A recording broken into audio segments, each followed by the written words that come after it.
So y'all, I had to come on here. Y'all can't see me, but I had to come on here.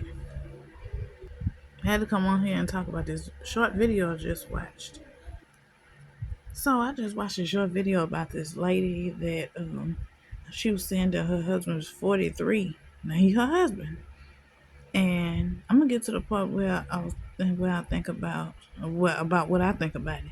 But yeah, he's living in an assisted living, and she living in a house that he works for before whatever accident that happened to him. She didn't say what happened to him. What was the reason why she had to put him in assisted living or whatever.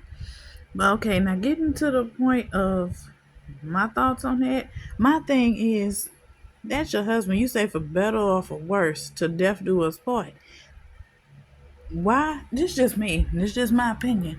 Because like I said, with my husband, I'm gonna take care of him regardless. I enjoy doing things for him. That makes me feel good doing things for him. Making sure he's good, making sure he's straight. But my thing with this video, back to this video, why would you put your husband in an assisted living and you took vows to take care of this man in sickness and in health to death do y'all part for better or for worse or whatever. So y'all living apart. Y'all married. That to me, this is just my opinion. That to me, I don't, like I said again, I don't know what the reason behind her having to put him in a care facility, assisted living or whatever. I don't know nothing about if they have kids or anything and all that. I don't know nothing about that.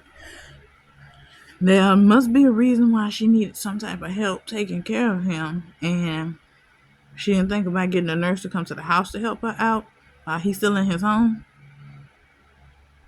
She didn't think about having some caregivers come to the house to help take care of him while he's at his home. That he possibly used the money he possibly worked for and bought for his family. But she put him in an assisted living at 43 years old. But just on the information, the clues, and the context that's in that video, I can't base my opinion on nothing else because that's all. I'm only going by what I see.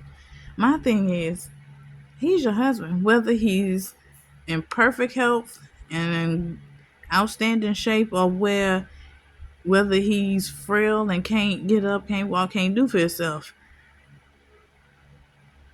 A part of the vows is in sickness and in health. Meaning, to me, the way I take that, you're supposed to take care of this man regardless of his health. He's your husband. You're going to be with him through it all. Not as soon as the drop of the hat, he get sick or he can't take care of himself or he's not the man he used to be. You ship him off to like a care facility for somebody. I call it a care facility, nursing home, whatever, assisted living. They all do somewhat the same thing, somewhat, give or take a few things or so. But because I don't work at several of them, but yeah, you ship him off to an assisted living where you have to go visit him. So he's not in the house with you. God knows. God only knows what she doing. Not saying that she is doing anything, but God only knows what she doing when she go home to the house that they built together. See, and like I said, that's my thing. With my husband, I'm like, I want to take care of him regardless. I don't want him to be somebody else's responsibility because he's my responsibility. When you marry somebody, that person's health and all that comes with it is your responsibility. When they're sick, you're supposed to take care of them. That's just the way I look at it. I wouldn't want us in our 50s, and he just go toss me in a nursing facility, or me in my 40s, and he was like, oh, I can't take care, I get sick, God forbid. He like, I'm gonna go put her in a nursing facility, or excuse me, or an assisted living. I'm like, excuse me. It was in sickness and in health to death do us part, for better or for worse or whatever. You supposed to take care of me. I want to be in our home that we built together, that we made together with our kids until we get to the point where our kids are grown and whatever. You don't have no other choice, but Yeah, to be 43 years old and that's to me is what I took out of that is like, you don't really, she not fulfilling her, it's just my opinion, she not fulfilling her wifely duties. Like, ma'am, what the hell? How you just gonna throw your damn husband in a assisted living at 43 years old and then videotape that like you just proud of that? Some, like I said, and this goes in back into the thing, a part of one of my previous videos from today. Sometimes everything don't need to be filmed, and if it is filmed, some things that are filmed need to be kept private.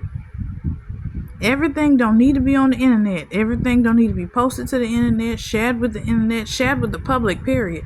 Something like this, she could have kept that to herself. Because you know that she going to get some comments that she deems negative because they don't agree with her choice for what she did for her husband and her family. And be like, I'm just saying, most people like that be like, you don't know the reason behind all this. No, that's what was in her comment section, basically. From the few comments I scanned over. I'm like, ma'am, hell no. You could, to avoid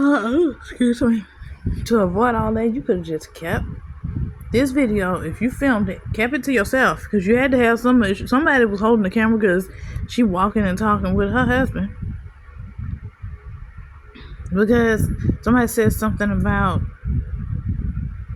the husband lost his legs in her comment section, and lost his legs in the army or whatever, in the military. We're gonna put it like that. And it looked like, by the way the man walking, he has prosthetics on. You can't take care of no man. You can't take care of your husband if he was. I'm just saying. It's just a scenario. If he wasn't a military and he's lost his legs in the military, you can't take care of your husband with his prosthesis at home. Yeah, he might have a traumatic brain injury. I don't know. See, that's the thing. The little snippet that you filmed, nobody knows the backstory behind it. So you can't get mad when you the one that posted the little snippet, and people can only take context out of whatever you put.